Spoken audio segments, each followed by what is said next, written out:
موضوع الدرس في قصة سيدنا عيسى ابن مريم ونزول المائدة من السماء سورة المائدة تفسير ابن كثير. الحمد لله رب العالمين والصلاة والسلام على أشرف الأنبياء وسيد المرسلين سيدنا محمد وعلى آله وأصحابه أجمعين. اللهم صل على سيدنا محمد وعلى آل سيدنا محمد كما صليت على إبراهيم وعلى آل إبراهيم في العالمين إنك حميد مجيد. أعوذ بالله من الشيطان الرجيم. بسم الله الرحمن الرحيم. إذ قال الحواريون يا عيسى ابن مريم هل يستطيع ربك أن ينزل علينا مائدة من السماء قال اتقوا الله إن كنتم مؤمنين. قالوا نريد أن نأكل منها وتطمئن قلوبنا ونعلم أن قد صدقتنا ونكون عليها من الشاهدين. قال عيسى ابن مريم اللهم ربنا أنزل علينا مائدة من السماء تكون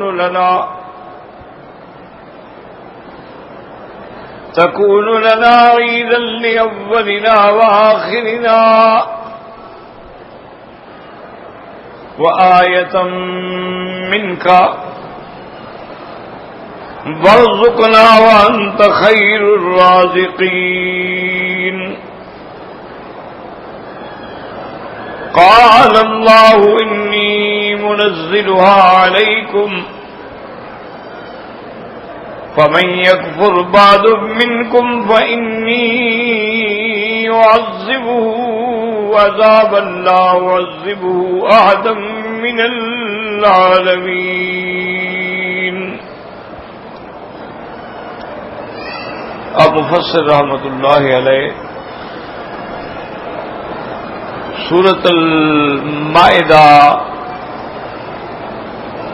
کی ان آیات مبارکہ پر ارشاد فرما رہے ہیں کہ حواریین نے عیسیٰ ابن مریم علیہ السلام سے کہا کہ آپ، ایک تو یہ ہے کہ یا تو وہ کافر تھے تو اس لیے انہوں نے کہا کہ کیا آپ کا رب یہ بات کر سکتا ہے کہ آسمانوں سے ہمارے لیے مائدہ اتارے، یا اگر مسلمان تھے تو ایک مزید اطمینان کے لیے انہوں نے یہ بات کی. لیکن یہ بھی سنت اللہ ہے کہ جب کوئی قوم اپنی طرف سے کسی معجزے کا، کسی خارق عادت امر کا مطالبہ کرے اور اللہ تعالی ان کی بات کو مان کے وہ دکھلا دیں اور پھر اسلام نہ لائیں تو پھر اللہ ان کو ہمیشہ کے لیے برباد کر دیتے ہیں.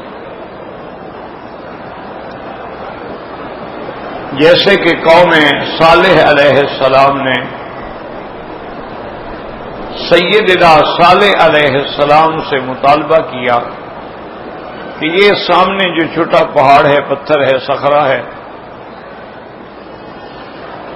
اس سے اگر ایک اونٹنی اور وہ بھی گابن بالکل یعنی تیار ہو ولادت کے لیے، دودھ دینے کے لیے،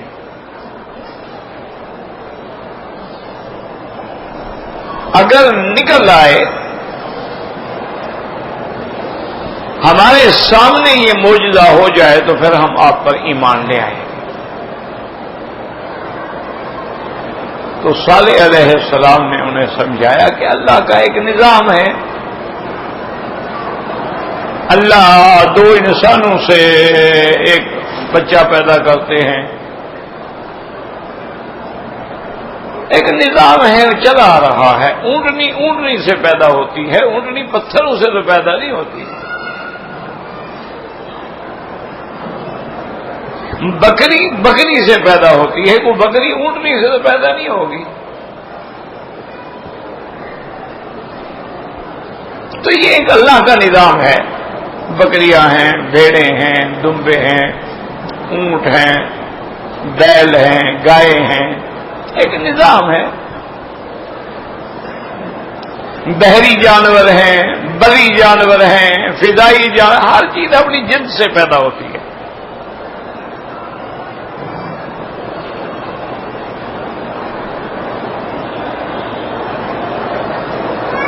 یہ کبھی نہیں ہوتا ہے کہ بلی کے پیٹ سے مرغی پیدا ہو جائے. نظام کے خلاف ہے. اللہ تو قادر ہے. ایک ہے کہ اللہ ہر چیز پہ قادر ہے، جو چاہے کرتے. حضرت صالح علیہ السلام نے انہیں بڑا سمجھایا کہ ایسی بات نہ کرو،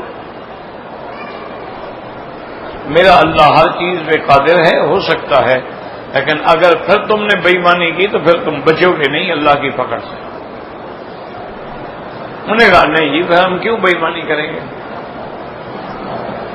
تو صالح علیہ السلام نے دعا کی، اللہ سے درخواست کی. اللہ تبارک و تعالی نے ان کی درخواست کو قبول فرمایا اور اس پتھریلے ٹیلے سے ایک زندہ اونٹنی گابن نکل آئی. بڑی اونٹنی تھی اور بڑی خوبصورت اور بڑی زوراور. تو حضرت صالح علیہ السلام نے یہ بھی بتلا دیا کہ ہذہ ناقۃ اللہ. ویسے تو ہر چیز اللہ کی ہے نا، ساری دنیا کی جہان کی مخلوق اللہ کی، لیکن خاص جس کو اللہ اپنی قدرت سے پیدا فرمائے تو اس کی نسبت خاص ہو جاتی ہے.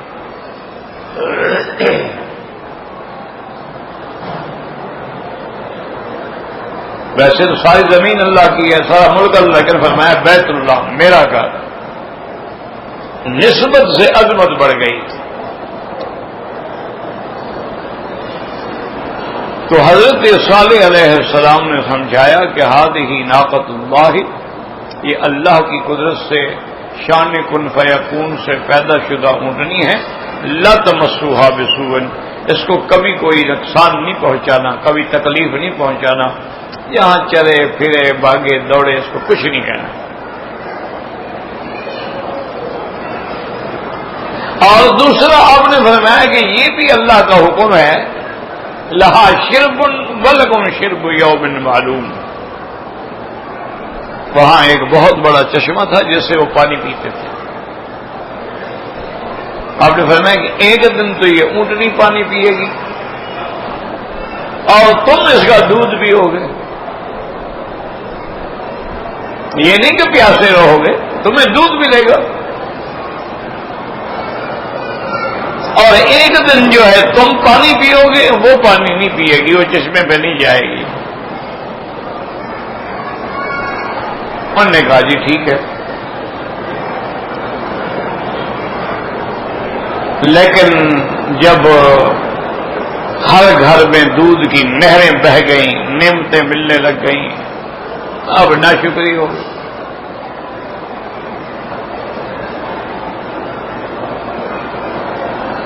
اب آپ اپنے مشورے کرنے لگ گئے کہ یار یہ تو بڑا مشکل ہو گئی کہ ہمیں ایک دن پورا پانی ہی نہیں ملتا. یہ قاعدہ ہے کہ جب چیز مل جاتی ہے نا تو قدر کھو جاتی ہے. دیکھا نہیں آپ کے لوگ لڑکیوں پہ عاشق ہوتے ہیں، کئی سال ٹھوکریں کھاتے رہتے ہیں، عشق ختم ہونے میں بھی نہیں آتا. شادی ہو جائے تو 1 مہینے میں ٹھنڈا ہو جاتا ہے. پھر وہی بیوی عذاب بن جاتی ہے. ہر وقت 24 گھنٹے جو دیکھتا ہے آدمی بھر جاتا ہے نا دل میں. وہ تو کبھی کبھی جھلک نظر آتی ہے نا. اب ان کا بھی دودھ سے پیٹ جو تھا نا وہ بھر گیا، تو مشورہ کیا کہ بھئی یہ ٹھیک نہیں ہے بات. اب ایسا کرو کہ اس اونٹنی کو ختم کر دو. قدار نامی ان کے اندر ایک شخص تھا، بہت ہی خطرناک قسم کا غنڈہ تھا. اس کو بلایا نا، کون سی بڑی بات ہے، اونٹنی کو قتل مار دینا کون سا مشکل ہے بڑا. تو بہرحال انہوں نے مشورہ کیا اور کچھ آدمی چھپ کے بیٹھ گئے. اونٹنی جب وہاں سے گزری تو اس نے اس کے پاؤں کی کونچیں جو ہے نا وہ تلوار سے کاٹ.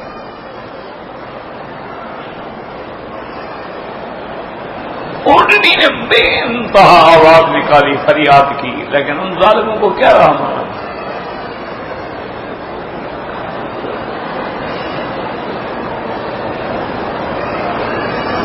اب وہ اونٹنی گر گئی، مر گئی. عیسیٰ علیہ السلام کو پتہ لگا، انہوں نے کہا بس اب تیار ہو جاؤ عذاب کے. میں نے کہا تھا کہ اس کو نہ چھیڑو. بہرحال اللہ نے ایسا عذاب بھیجا کہ ایک بندہ بھی نہ بچا. وہ قوم ہی ختم ہو گئی، نسل ہی مٹ گئی.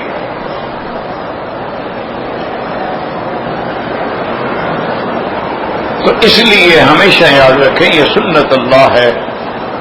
حضور صلی اللہ علیہ وسلم رحمت للعالمین، آپ کے پاس بھی مشرکین مکہ کا ایک وفد آیا.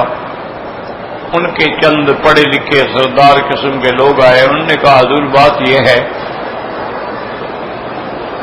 ہمارے کچھ مطالبات ہیں اگر آپ مان لیں.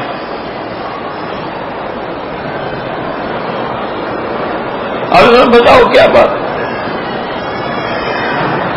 انہوں نے کہا ایک بات تو یہ ہے ہماری کہ یہ جو سرزمین مکہ ہے نا یہ بالکل بے آب و گیا زمین ہے. وادی غیر ذی زرع ہے، نہ پانی ہے، نہ آبادی ہے، نہ درخت ہے، نہ سبزہ ہے، نہ پھل ہے. کالے پہاڑ ہیں. لن نؤمن لك حتى تفجر لنا من الارض ينبوعا. اگر آپ اس سرزمین میں چشمے جاری کر دیں، باغ لگ جائیں، ہر پھل ملے ہمیں، تو پھر ہم آپ پر ایمان لے آئیں گے.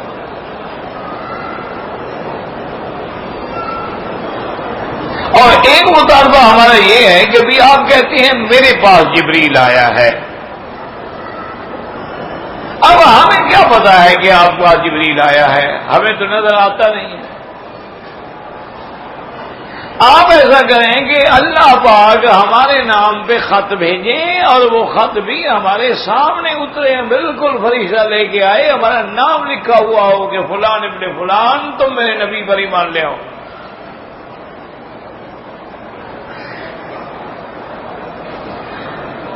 پھر ہم ایمان کے بارے میں سوچیں گے. اللہ کو کیا ضرورت ہے تمہیں خط لکھنے کی بدبختو؟ نہ لے آؤ ایمان، سارے کافر ہو جاؤ. اگر اللہ کی مخلوق جن و انس جو ہیں وہ سارے کافر ہو جائیں، اللہ کا کیا نقصان؟ سارے مومن بن جائیں، اللہ کا کیا نقصان؟ سارے نمازی بن جائیں، اللہ کا کیا فائدہ ہے؟ یہ اللہ راضی ہوں گے لیکن ان کو کوئی ضرورت تو نہیں تیری نمازوں کی نا.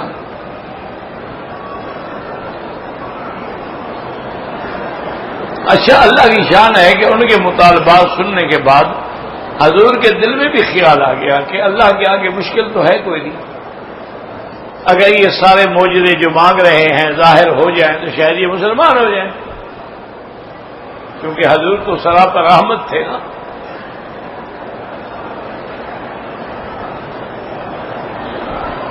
اللہ نے جبریل بھیجا اور جبریل نے آ کے سلام کے بعد عرض کیا کہ یا محمد صلی اللہ علیہ وسلم تیرے رب نے سلام بھیجا ہے. اور اللہ فرماتے ہیں میرے لیے کوئی مشکل نہیں ہے، میں سارے معجزے آپ کے ظاہر کر دیتا ہوں، لیکن اس کے بعد اگر تیری قوم ایمان نہ لے آئی تو میں ان کی نسل بھی نہیں زندہ رکھوں گا. دیکھا نہیں آج قومیں آج ڈھونڈو کہیں ملتی ہے؟ کتنی بڑی قوم تھی. یعنی جو تمہارا 60 آدمی مل کے ایک پتھر اٹھائے ان کا اکیلا آدمی اٹھا لیتا تھا. اتنے طاقتور لوگ تھے.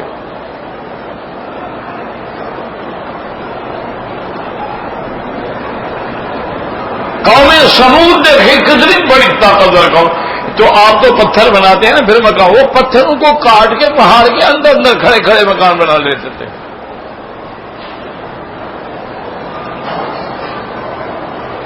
اتنی بڑی طاقتور بہادر قوم، آج ان کا نام ہے کہیں؟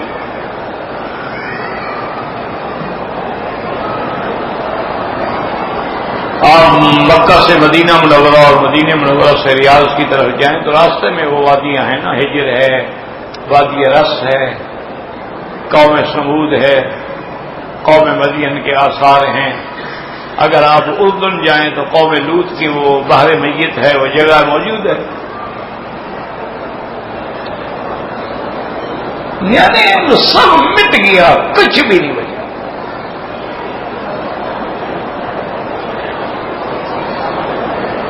تو اللہ نے فرمایا کہ میرے مدنی اگر آپ چاہتے ہیں ہم آپ کے معجزے دکھلا دیتے ہیں، لیکن پھر یہ اسلام نہ لے آئے یا انہوں نے پھر ہی کیوں چنا کی تو پھر یہ بچے گا کوئی نہیں، یا پھر ان کو ان کے حال پہ چھوڑ دو. جن کے نصیب میں اسلام ہے لے آئیں گے، جن کے نصیب میں نہیں ہے نہیں لے آئے گا، بس چھوڑو اس کو. حضور نے فرمایا میں نہیں چاہتا، بس چھوڑ دیں. جن کے مقدر میں ایمان ہے لے آئیں گے، جن کے مقدر میں نہیں ہے، جو آپ جانتے تھے یہ ضدی قوم ہے، سب کچھ دیکھنے کے بعد بھی نہیں مانیں گے.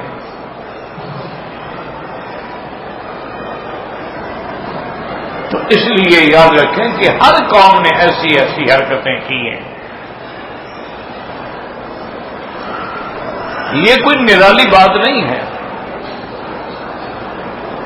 تو انہوں نے بھی یہ سوال کیا تو عیسیٰ علیہ السلام نے ان کو سمجھایا، قال اتقوا اللہ، اللہ سے ڈرو. کیا کہہ رہے ہیں؟ جو مل رہا ہے کھاؤ شکر کرو، نہ ملے صبر کرو، اور جو نعمتیں اللہ نے دی ہیں وہ کوئی کم ہیں دنیا کے اندر کہ تم اور مانگنے کے لیے بیٹھے ہوئے ہو.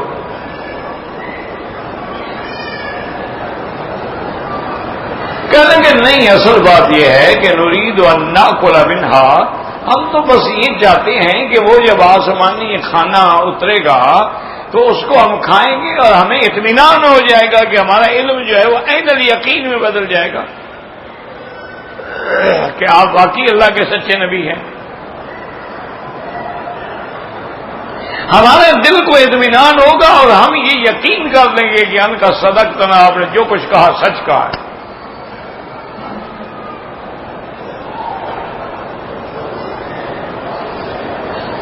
اب حضرت عیسیٰ علیہ السلام نے قوم کے اصرار پہ آ کر، اصل بات یہ ہوتی ہے کہ پیغمبر جو ہے نا، یاد رکھو، وہ رحمت بن کے آتے ہیں.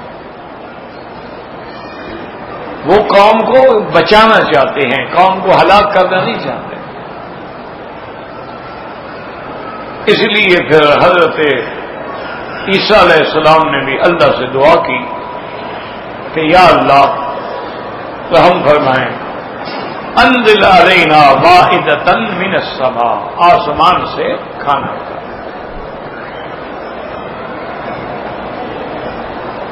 اور جیسے میں نے عرض کیا تھا کہ مائدہ کہتے ہیں کہ کپڑے کا دسترخوان ہو، اس میں کھانا رکھا جائے اور اسی میں لپیٹا جائے. اور سفرہ کہتے ہیں اگر چمڑے کا دسترخوان بچھایا جائے، اور خان کہتی ہیں اگر کوئی اونچی چیز ہو، میز ہو، کوئی ٹیبل ہو، اس پہ کھانا لگا کے کھایا جائے. حضور صلی اللہ علیہ وسلم نے ساری زندگی کبھی کرسی اور میز پہ بیٹھ کے کھانا نہیں کھایا. حضور صلی اللہ علیہ وسلم نے کبھی چھری کانٹا استعمال نہیں فرمایا. ہاں، چھری گوشت کاٹنے کے لیے استعمال فرماتے تھے، یعنی جیسے آج کا رواج ہے کہ چھری اور کانٹے سے پکڑ کے، یہ نہیں.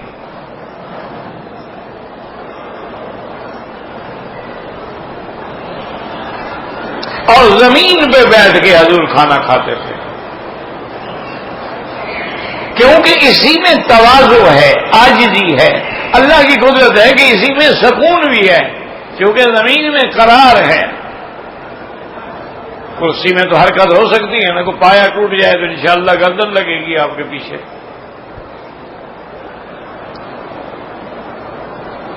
لیکن زمین پہ بیٹھے ہوئے آدمی جتنا تواضع ہو اتنا آدمی محفوظ ہوتا ہے۔ حضور زمین پہ بیٹھ کے کھاتے تھے، اکڑوں بیٹھ کے کھاتے تھے، دائیں ہاتھ سے کھاتے تھے، بسم اللہ پڑھ کے کھاتے تھے، اور اپنے سامنے جو چیز ہوتی وہ کھاتے تھے۔ اگر یہ نہیں کہ ادھر بوٹی اچھی پڑی ہے تو اٹھا لو،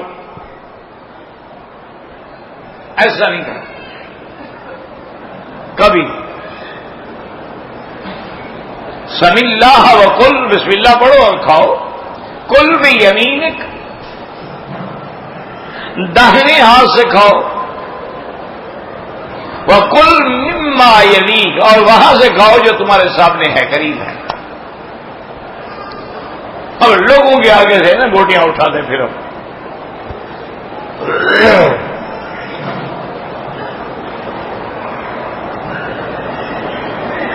اور حضور پاک نے تو بی بی عائشہ صدیقہ بنت صدیق رضی اللہ عنہا فرماتی ہیں، ساری زندگی میں موت تک حضور نے کبھی کوئی پراٹھا نہیں کھایا گھی لگا ہوا۔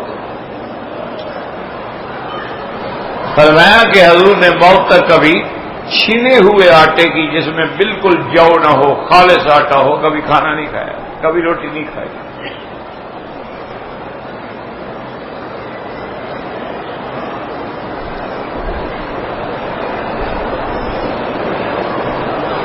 اور گوشت وغیرہ جو ہے وہ تو قسمت سے کبھی ہدیہ آ گیا تو کھا لیا۔ اسی لیے حضور حکم دیتے تھے نا، قربانی کا گوشت جو ہے تو سکھا کے محفوظ کر لیا جاتا تھا، گوشت ملتا ہی نہیں تھا، کہاں سے گوشت ہے؟ اچھا، خدا کی قدرت ہے کہ فتوحات بھی جب ہو گئے نا جی، مال غنیمت بھی آ گئے اور بیت المال بھی بھر گئے، پھر بھی حضور نے پیٹ بھر کے کھانا نہیں کھایا۔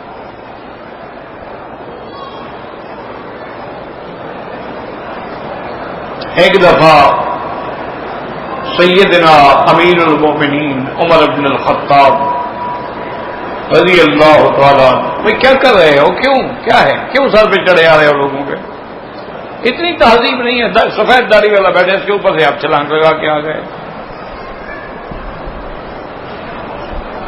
انا للہ و انا الیہ راجعون، اور کیا کہہ سکتا ہے یار؟ جہاں کوئی بیٹھ گیا بس، جو بعد میں آیا وہ بعد میں پیچھے بیٹھے۔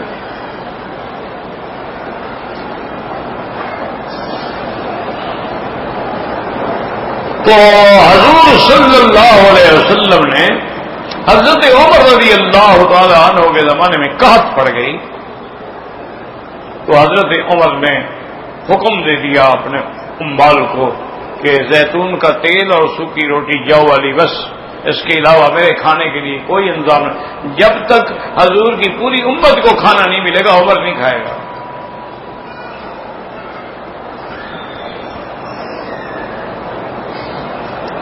آج کل تو ماشاء اللہ جناب ہمارے جو بڑے ہیں، جو لیڈر ہیں، جو حاکم ہیں، ان کے کتے کیک کھاتے ہیں اور حضور کی امت کا انسان بھوکا مرتا۔ اب تو کتوں کے لیے ہوٹل ہیں باقاعدہ، 4 اسٹار 5 اسٹار، وہاں ان کو رکھا جاتا ہے۔ مسلمانوں کے بچے بھوکے مر رہے ہیں۔ اب دیکھیں نا سیلاب میں آپ کا کیا خیال ہے؟ جب سیلاب آیا سب کچھ بہا کے لے گیا، بندہ کیا لے، بس بچے کو اٹھا کے پھر، اور یہ بھی پتہ نہیں کہ میں ساحل تک کنارے تک پہنچوں گا نہیں پہنچوں گا، اگر پہنچوں گا تو آگے کون سا میرے لیے کھانے پکے ہوئے ہیں، پڑے ہیں بھوکے مر رہے ہیں، بہ رہے ہیں، لاشیں بھی نہیں مل رہی۔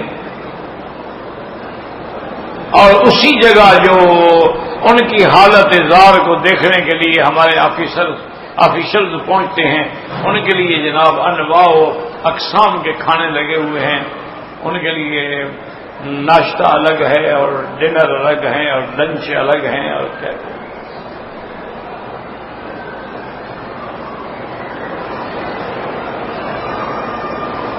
تو بہرحال گزارش یہ ہے کہ عیسیٰ علیہ السلام نے بھی اللہ سے دعا کی کہ یا اللہ اب یہ قوم ہے شاید ان کو ہدایت مل جائے. آپ آسمانوں سے کھانا اتارنے مشکل تو ہے کوئی نہیں.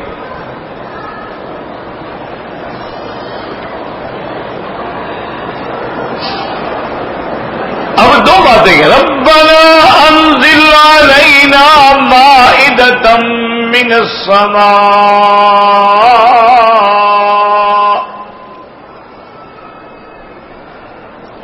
تكون لنا عيدا لأولنا وآخرنا وآية منك. اللہ آسمانوں سے مائدہ نازل فرما ہمارے لیے بھی ہمارے بعد میں آنے والوں کے لیے بھی وہ عید ہوگی. عید کا معنی یاد رکھو کیا ہوتا ہے؟ بار بار لوٹنا. اسی لیے عید کو عید کہتے ہیں، عود سے ہے. یہ آپ دیکھتے نہیں ہیں جب آپ نے باہر جانا ہوتا شیرہ عہدہ لگواتے ہیں، کبھی ویزا لگا دو میں نے واپس آنا ہے. تو عید کا معنی بھی یہی ہوتا ہے، بار بار ہر سال لوٹنے والی.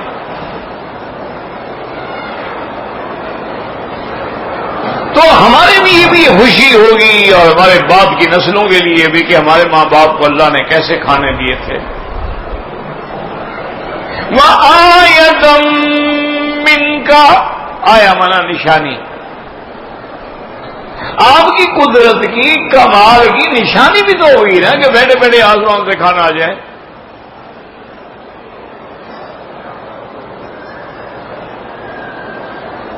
اسی لیے سیدنا ابراہیم الخلیل علیہ الصلاۃ والسلام سے کسی نے پوچھا کہ اللہ کے خلیل تمہاری زندگی میں سب سے اچھے دن کون سے گزرے؟ انہوں نے فرمایا جو آگ میں گزرے تھے نا وہ سب سے اچھے تھے.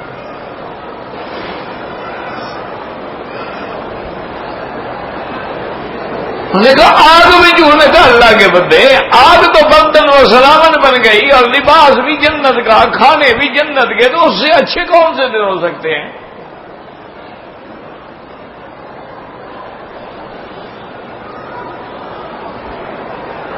اسی لیے جب نمرود اپنے محل کی چھت پہ کھڑا تھا اور دیکھ رہا تھا کہ وہ آگ کا الاؤ 1 میل ضرب 1 میل الاؤ تھا جل رہا ہے، اسی میں ہم نے خلیل اللہ کو ڈالا ہے، تو خوش کھڑا دیکھ رہا تھا کہ خلیل جل گئے. اب تو کچھ بھی نہیں بچا، اتنی بڑی آگ میں آدمی کو ڈالا جائے کیا بچتا ہے؟ اللہ نے حکم دیا فرشتوں کو کہ یہ آگ کے پردے جو ہیں ان کو ہٹا دو، ذرا میرے دشمن کو دیکھنے دو کہ میرے دوست کا کیا حال ہے.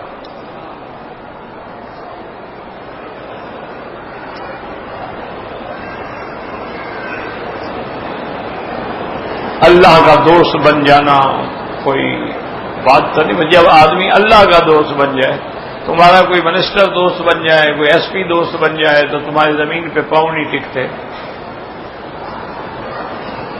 جس کا اللہ دوست ہو جائے بات ہی ختم ہو گئی.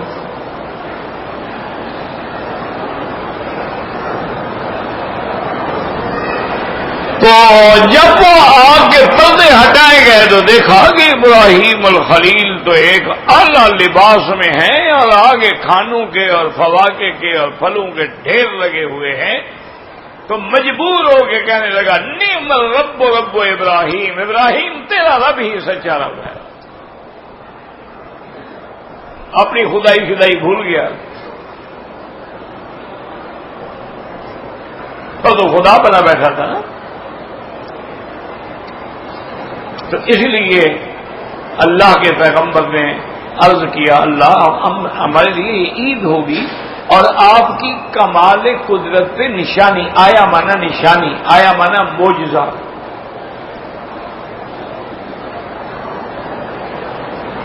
اسی لیے اللہ نے فرمایا تھا کہ ہم نے بی بی مریم اور اس کے بیٹے کو بھی نشانی بنایا. آیا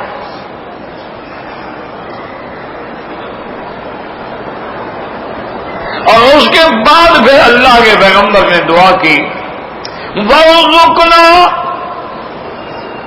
وَأَنْتَ خَيْرُ الرَّازِقِينَ،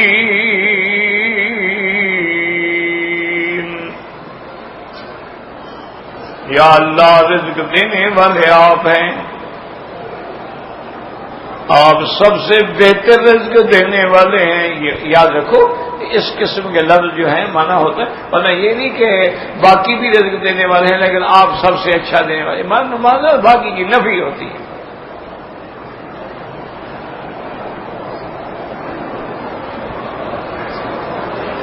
وَارْزُقْنَا وَأَنْتَ خَيْرُ الرَّازِقِينَ.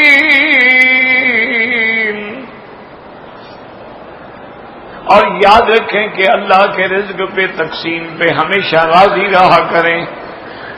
اللہ جس کو چاہے رزق بڑھا دیں، جس کو چاہے گھٹا دیں، جس کو چاہے بالکل نہ دیں، بھوکا مار دیں.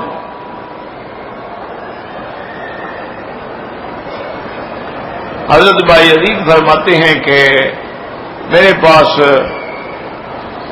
بلخ اور بخارا سے ایک نوجوان آئے، امام بخاری سے جہاں سے رحمت اللہ علیہ.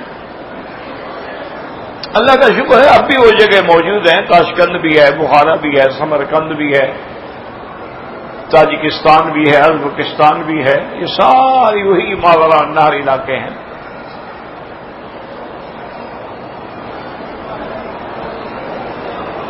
تو ایک نوجوان آئے، فرماتے ہیں ہمارے پاس ایک دن رہے، 2 دن رہے. مجھے ان کے چہرے پر معلوم ہوتا تھا کہ یہ اللہ والا ہے. دیکھو نا، شرابی کا چہرہ بھی بتاتا ہے کہ یہ شرابی ہے،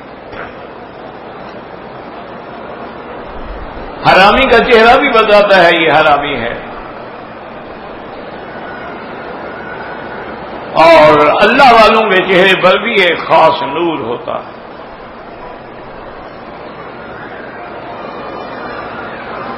کشش ہوتی، جذب ہوتا. ان کی صحبت میں بیٹھے تو خدا یاد آتا، ان کی صحبت میں بیٹھے تو اللہ کا ذکر زبان پہ جاری ہوتا،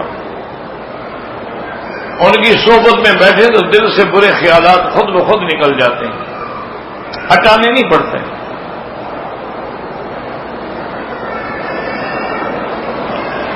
تو فرماتی ہیں کہ ان کے چہرے سے میں نے اندازہ لگایا کہ یہ نوجوان ماشاءاللہ ہے کوئی اللہ والا. تو بیٹھتے تو ایک دن اکٹھے ہم بیٹھے تھے، تو اس نے مجھ سے پوچھا، انہوں نے کہا شیخ کیا حال ہیں آپ کے اور آپ کے اس دوستوں کے؟ انہوں نے کہا بھائی اللہ کا بڑا شکر ہے، مل جاتا ہے کھا لیتے ہیں، نہیں ملتا ہے صبر کرتے ہیں. تو وہ لڑکا مسکرانے لگ گیا.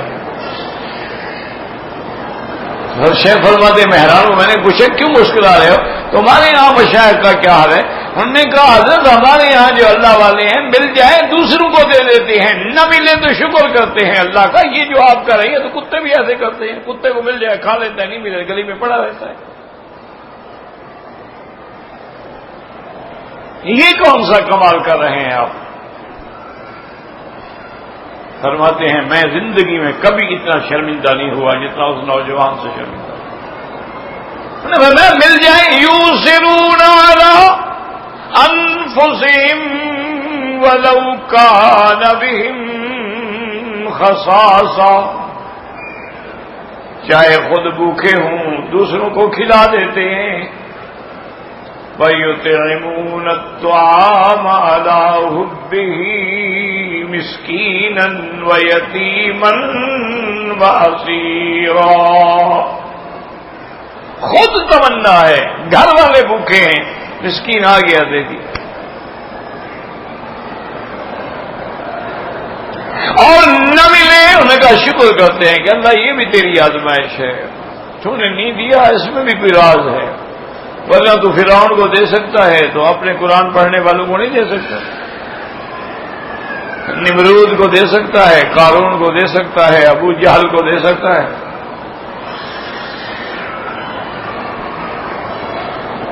اس لیے فرمایا وَارْزُقْنَا وَأَنْتَ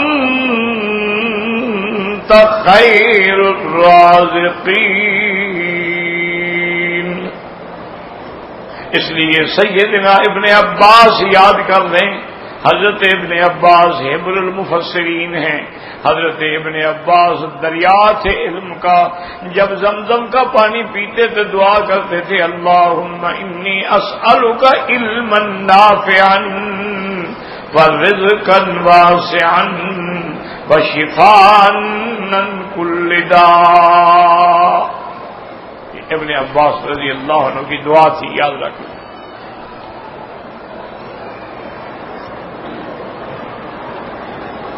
ابھی پتہ نہیں، ہم تو کچھ ایسے دور میں آ گئے ہیں.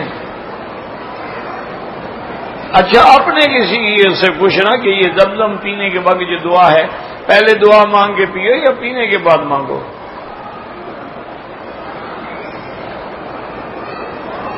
یہ کہہ دینا تو بڑا آسان ہے. کوئی حدیث پڑھو نا کہ پینے کے بعد مانگو. عقل تو نہ لڑاؤ نا. عقل میں بھی لڑا سکتا ہوں کہ حضور نے حکم دیا ہو کہ پینے کے بعد مانگو. یہ تو فرمایا ہے کہ زمزم جو ہے لما شرب، جس غرض کے لیے پیو اللہ پوری کرے گا. یہ بھی فرمایا ہے طعام طعم و شفاء سقم، کہ زمزم کھانے کا بھی فائدہ دیتا ہے، بیماروں کو بھی شفا. لیکن یہ کہاں لکھا ہوا ہے کہ دعا بعد میں مانگنی ہے، پہلے نہیں مانگنی. ایسے منہ سے لفظ جلدی جلدی نہ نکال لیا کرو. اس کو تحقیق کر کے کل مجھے حوالہ دینا کہ جی فلاں کتاب میں فلاں حدیث میں لکھا ہے حضور نے فرمایا زمزم کا پانی پینے کے بعد دعا کرو.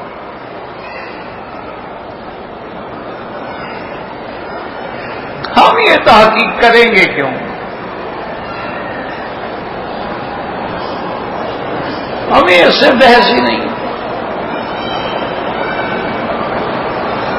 اللہ اکبر اللہ اکبر اللہ اکبر. اب یہ دیکھیں کہ اللہ سے رزق مانگا، اللہ نے دعا بھی قبول فرما لی اور پھر حضرت عیسیٰ علیہ السلام کو فرمایا بھی قال اللہ انی منزلها علیکم. اللہ نے فرمایا عیسیٰ علیہ السلام ہم تم پر یہ اتارتے ہیں کھانا. واہ میرا مولا، یہ نہیں فرمایا کہ تم پر، فرمایا تم سب پر، علیکم سب پہ. مانگنے والے تو صرف عیسیٰ علیہ السلام ہیں، لیکن تمنا تو ان کی تھی نا. اس لیے اللہ نے سب کے لیے انی منزلها علیکم، سب کے لیے ہم اتارتے ہیں. لیکن ایک بات یاد رکھ لو فمن یکفرها بعد منکم، اس نعمت کے ملنے کے بعد اگر پھر کسی نے ناشکری کی اور کفر کیا، انکار کیا، تو پھر ایسا عذاب دوں گا جو ایسا عذاب کسی کو نہیں دیا ہوگا. اسی لیے ایک حدیث میں آتا ہے کہ سب سے شدید عذاب جو ہے ایک تو اسی قوم کو قیامت والے دن دیا جائے گا کہ جنہوں نے اس کو کھانے کے بعد انکار کیا ہے، یعنی منافقوں کو، کہ ان المنافقین فی الدرک الاسفل من النار. اور دوسرا کون؟ اصحاب المائدہ، جنہوں نے مانگا تھا مائدہ آسمان سے، ان کو بھی سخت. اور تیسرے کون ہے؟ آل فرعون. ادخلوا آل فرعون اشد العذاب. لا الہ الا اللہ، لا الہ ولا قوت الا باللہ. ان تین کو سخت عذاب. اللہ بچائے، اللہ ہر عذاب سے بچائے. یاد رکھیں کہ عذاب تو عذاب ہی ہوتا ہے نا، اور پھر جس کو اللہ فرمائے کہ سخت عذاب تو وہ کیسا ہوگا؟ ایک عذاب تو عذاب ہے نا جی، جو جیسا بھی ہو، لیکن جس کو خالق العذاب فرمائے کہ سخت عذاب دوں گا، اشد العذاب۔ اب مسئلہ یہ سمجھیں کہ کیا وہ مائدہ اتری بھی ہے کہ نہیں اتری؟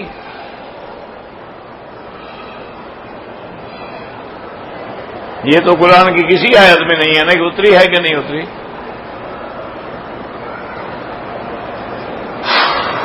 یہ تو ہے کہ مانگا، یہ بھی ہے کہ ہم آپ پر اتاریں گے، لیکن یہ نہیں ہے کہ اللہ نے اتاری۔ تو اس لیے بعض علماء تو کہتے ہیں کہ بس مانگا تھا انہوں نے لیکن وہ ملا نہیں ہم، لیکن حضرت ابن عباس فرماتے ہیں کہ نہیں، باقاعدہ ان پر وہ مائدہ اترا، سرخ رنگ کے کپڑے کا دسترخوان تھا، اس پر 7 روٹیاں تھیں اور 7 مچھلیاں تھیں،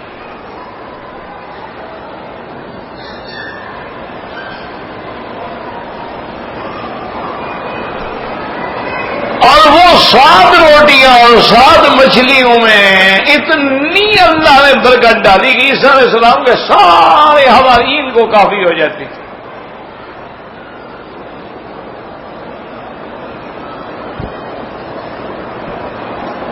اچھا، اب 7 روٹیاں بھی کھائیں اور آسمانوں سے آئی ہوئی مچھلیاں بھی، لیکن قوم کا دماغ ہے نا جی۔ پھر ان میں سے کوئی کہنے لگے عیسیٰ علیہ السلام یہ معجزہ تو ہم نے دیکھ لیا، اس کے علاوہ بھی کوئی اور معجزہ اسی میں سے آپ دکھا سکتے ہیں؟ آپ نے فرمایا کہ ہاں۔ تو آپ نے ایک مچھلی سے کہا کہ قم باذن اللہ، کھڑی ہو جاؤ، زندہ ہو جاؤ، زندہ ہو گئی۔ میں کہا مر جاؤ، مر گئی۔ ہم نے مجھے دیکھ لیا اور ہاں دیکھ لیا۔ یعنی اتنا بڑا معجزہ دیکھنے کے بعد بھی اطمینان ابھی تک بھی نہیں ہوا۔ جو کہتے تھے نا کہ دل مطمئن ہوگا، جیسے موسیٰ علیہ السلام کی قوم نے سمندر گزر گئے، فرعون غرق ہو گیا، نجات مل گئی، آگے گئے لوگ بتوں کی پوجا کر رہے تھے، انہوں نے کہا اچھا بتوں کی پوجا کر رہے ہیں تو اجعل لنا الہ، ہمیں بھی کوئی ایسا ایک چھوٹا خدا بنا دے نا، ہم بھی سامنے رکھ کے عبادت کیا کریں، کیونکہ ہمیں تو خدا نظر ہی نہیں آتا نا۔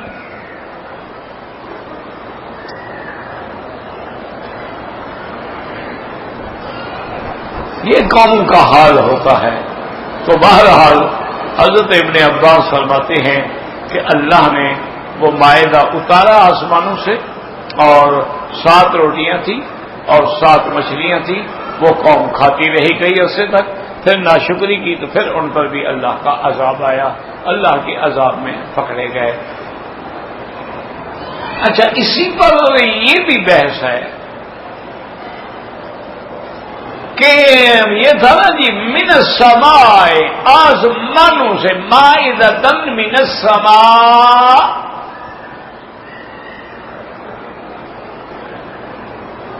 تو کس آسمان سے یہ کھانا نازل ہوا؟ اور جنت بھی آسمانوں پہ ہے، کیا یہ جنت کا کھانا تھا؟ اگر جنت کا کھانا تھا تو وہ تو مرنے سے پہلے کھا ہی کوئی نہیں سکتا، تو مرنے کے بعد ملے گا۔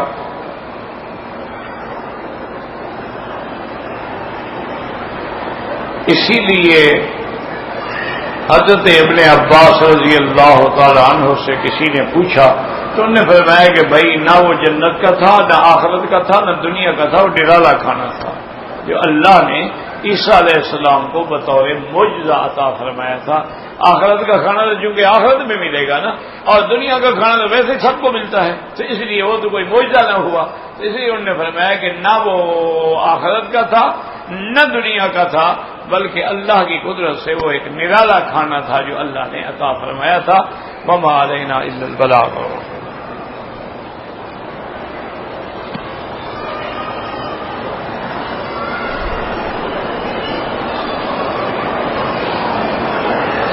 میرا بھائی، حجر اسود کا سب سے افضل آلہ تو یہ ہے کہ موقع ملے تو بوسہ دے۔ اگر بوسہ دینے میں تکلیف ہے، دھکا لگتا ہے، عورتیں آگے ہیں، بے حرمتی ہے، تو پھر بوسہ دینے کی ضرورت نہیں۔ پھر دور سے کھڑے ہو کر 1 سیکنڈ کے لیے اپنے پاؤں روکیں اور اپنا رخ حجر اسود کی طرف کریں اور بسم اللہ اللہ اکبر وللہ الحمد پہلی دفعہ، پھر ہر چکر میں اللہ اکبر وللہ الحمد۔ اگر ایک ہاتھ سے اشارہ کریں تب بھی جائز ہے،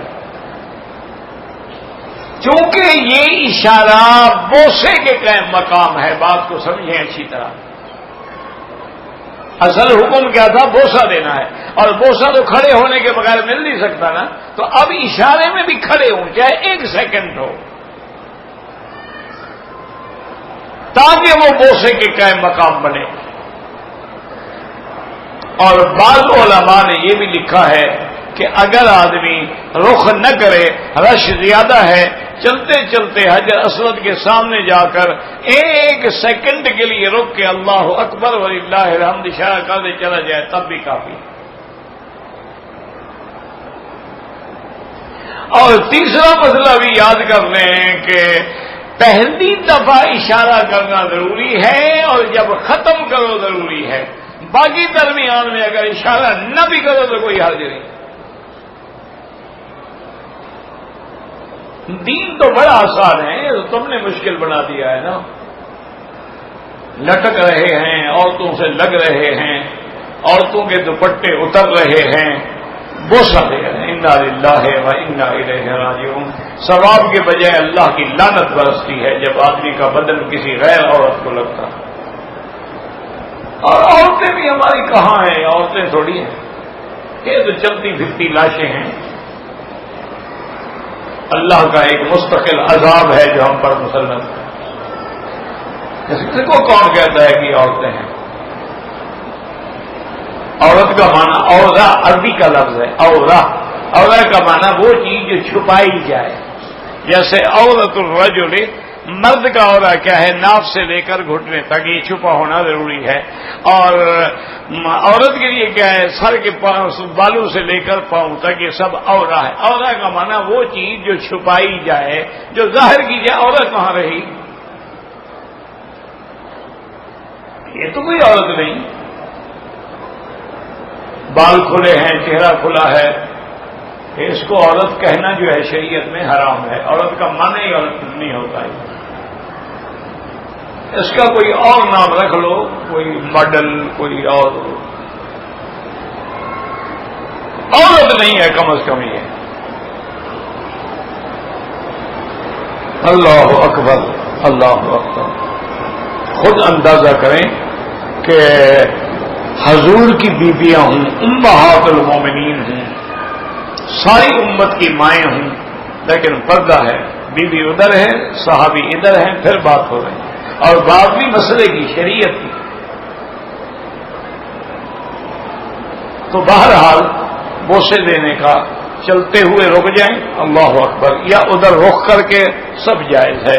اگر نہ بھی اشارہ کر سکے کوئی فرق نہیں پڑتا۔ آج کل مجھے تو بہرحال خیر سمجھ نہیں آتی، ہم حجر اسود کے بوسے کے لیے تو مر جائیں گے لیکن فرض نماز نہیں پڑھیں گے، اس کا کیا علاج ہے؟ ایسی عبادت کا دینے کا بھی فائدہ نہیں۔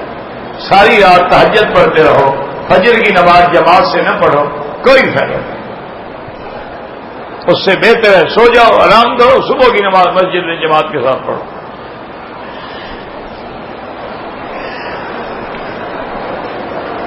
تقلید کرنا ضروری ہے، تقلید کے بغیر کوئی حل ہی نہیں ہے۔ اہدنا الصراط المستقیم صراط الذین انعمت علیہم اولئک الذین ھدی اللہ فبہداھم مقتدی فاسألوا اہل الذکر ان کنتم۔ تقلید کے بغیر بھی کوئی دنیا میں میرا بھائی، میں نے تو کئی دفعہ عرض کیا نا، ایک ہے ناراض نہ ہوا کرے، جھگڑے پیدا نہ کیا کرے، فتنے پیدا نہ کیا کریں۔ یہ امت کو جوڑنے کا وقت ہے، یہ ان مسائل کو پوچھ کے توڑنے کا وقت نہیں ہے۔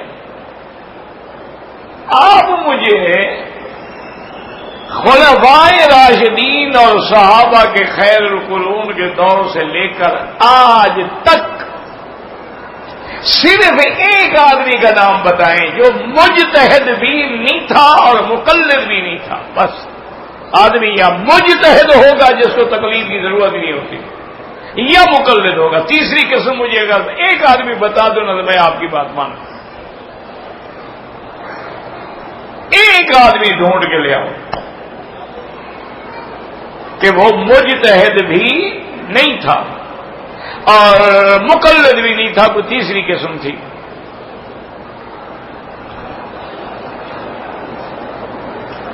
چاروں امام برحق ہیں تو پھر ایک امام کی تقلید کیوں کریں؟ سبحان اللہ، 7 قراتیں برحق ہیں، ایک قرات کیوں پڑھیں جناب؟ ایک رکعت میں ایک پڑھو، دوسری میں دوسری پڑھو، تیسری میں تیسری پڑھو، چوتھی میں چوتھی پڑھو، انشاءاللہ نماز پڑھنی نہیں آئے گی۔ کیا بے وقوفی کی بات ہے، اللہ نے عقل چھین لیا۔ اب ہم نماز پڑھیں گے عشاء کی، ایک امام کے پیچھے پڑھیں گے یا 200 امام کھڑا کریں؟ اصولی بات ہے کہ جو فقہ جس ملک میں رائج ہو عمل کرو، جہاں فقہ شافی ہے ٹھیک ہے، جہاں حنفی ہے ٹھیک ہے، جہاں حنبلی ہے ٹھیک ہے، جہاں مالکی ہے ٹھیک ہے۔ ہاں تم خود بہت بڑے عالم ہو کہ مذاہب اربع میں تیری نظر ہے اور ساری فقہ تم نے گھوٹ کے پلائی ہوئی ہے یا پی ہوئی ہے، پھر تمہاری مرضی ہے، تم مجتہد ہو، تم مقلد ہو ہی نہیں، تم خود فیصلے کرو، تمہیں کسی کی تقلید کی کیا ضرورت ہے؟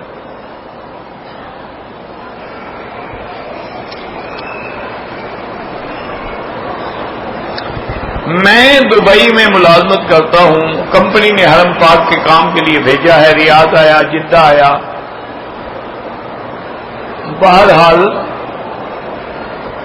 عمرے کی اجازت نہیں تھی، عمرہ نہیں کیا، کوئی بات نہیں، کوئی جرمانہ نہیں، مسجد عائشہ سے، کیونکہ آپ آئے ڈیوٹی کے لیے ہیں، آئے کام کے لیے ہیں اور آپ کو پابند کیا کمپنی نے کہ عمرہ نہیں کرنا ہے تو ٹھیک ہے، آپ نے مسجد عائشہ سے کر لیا، ٹھیک ہے۔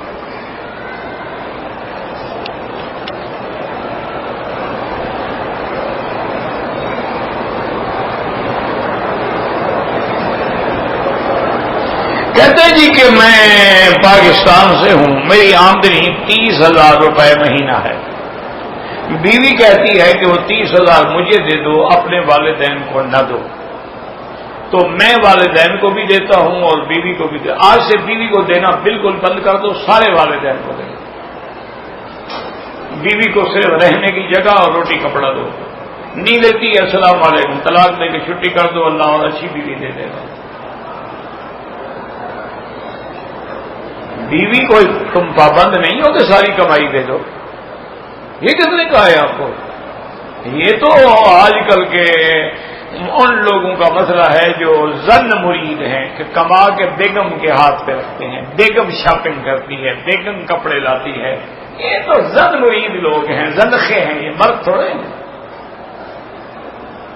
یہ تو خود سا مشکل ہے، وہ جو مرد عورت کے علاوہ تیسری قسم ہوتی ہے وہ ہے عورت کے تم اپنی طاقت کے مطابق من اوسط ما تطعمون اہلیکم، جو تم طاقت رکھتے ہو اتنا گھر دو، اتنا کپڑا دو، اتنا اس کو کھانا دو، 30,000 دینے کے پابند تو نہیں ہو۔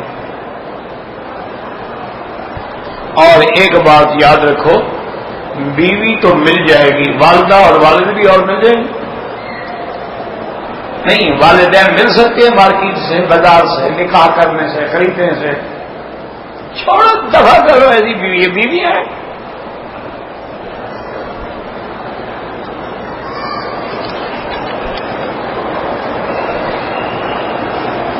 اللہ اکبر، حضور کی بیوی ہے، ام حبیبہ ہے، بنت ابی سفیان ہے، سردار گھرانے کی بیٹی ہے، نسب میں بھی حضور سے ملتی ہے۔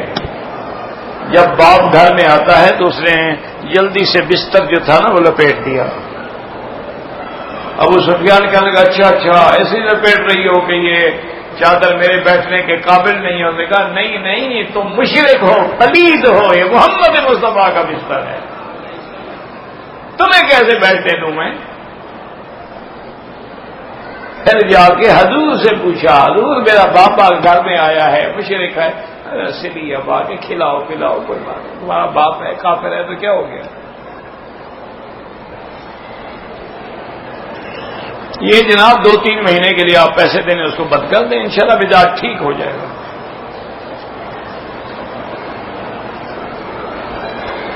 میں رمضان میں مدینے گیا، احرام باندھ گیا ہے، راستے میں چوکی کراس کرنے کی خاطر 5 منٹ کے لیے قمیض پہن، کوئی حال کچھ نہیں ہوتا، 5 منٹ کے لیے قمیض پہن لیا کہ چلو گزر جاؤں، کوئی فرق نہیں پڑتا۔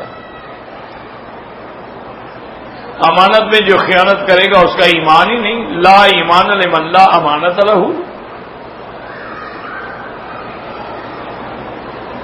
اگر کوئی آدمی رمضان میں بیماری کی وجہ سے روزے نہیں رکھ سکا تو رمضان کے بعد جب اللہ صحت دے تو جتنے روزے نہیں رکھے قضا کرے۔ من کان مریضا او علی سفر، یہ تو قرآن کا مسئلہ ہے نا، فعدۃ من ایام اخر، جو بیمار ہو یا مسافر ہے روزے نہیں رکھ سکا تو اس کے بدلے میں روزے رکھو۔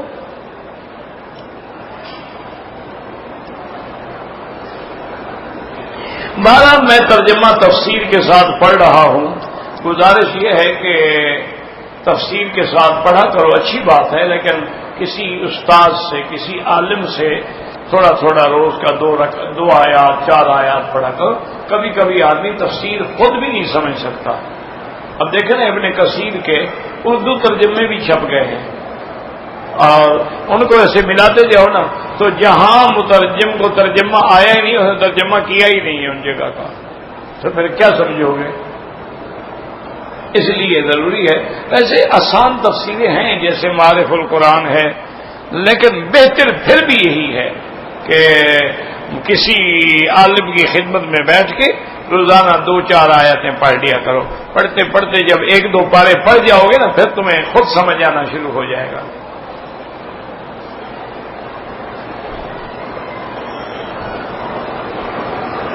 اگر کسی نے شوال کے 6 روزے رکھے تو جو فرض قضا اس کی نیت کرے گا تو ادا ہوگا نا، جب نیت کرے شوال کی تو فرض جو قضا کیا تھا وہ تو ادا نہیں ہوگا، شوال کی نیت ہو تو الگ ہوگی، جو روزہ ہم نے رمضان میں چھوڑا ہے اس کی قضا کرنی ہے تو اس کی نیت کرے گا نا باقاعدہ۔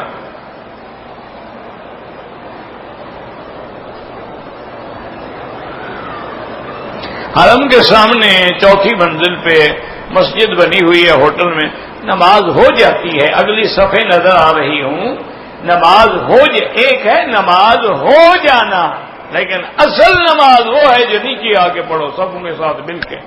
حضور پاک نے کبھی 4تھی منزل پہ نمازیں نہیں پڑھی، نہ کبھی ہوٹلوں میں نمازیں پڑھی ہیں۔ تو اب آرام ہے نا جی، رش جتنا نیچے آؤ گے صفوں سے ملو گے، کعبے کے قریب ہوتے جاؤ گے، ثواب بڑھتا جائے گا۔ نماز ہو جاتی ہے۔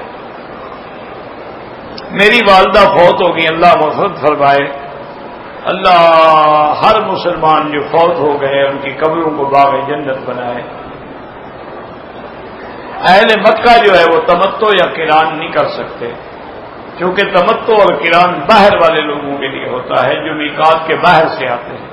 اگر آپ نے کرنا ہے تو اپنے پاکستان یا ہندوستان چھٹی پہ چلے جائیں، واپسی پہ عمرہ کر لیں اور پھر حج کر لیں، تمتع ہو جائے گا، کوئی مشکل نہیں ہے۔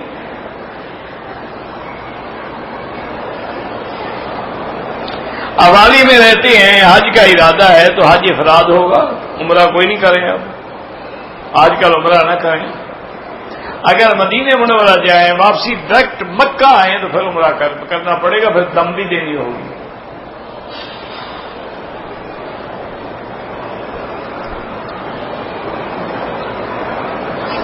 شوال میں آئے، چند نے عمرہ کیا، چند نے نہیں کیا، 12 جن نے کیا ہے وہ ایک بکری دیں گے، جن نے نہیں کیا ان کا حج افراد ہے۔ ان پر بھی دم ہے کہ احرام میقات سے باندھ کے کیوں نہیں آئے، اور اگر وہ مدینے سے آئے ہیں اور ان کی رہائش جو ہے وہ حد حرم سے باہر ہے تو ان پہ کوئی دم نہیں۔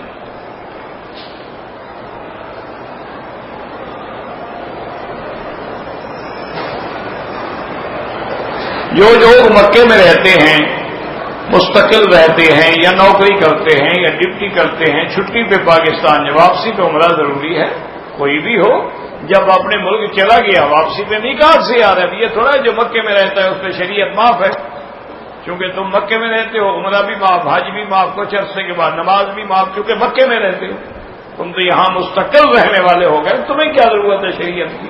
تمہارے اوپر تو اور زیادہ پابندی ہے، یہاں رہتے ہوئے بھی تم نے دین نہیں سیکھا۔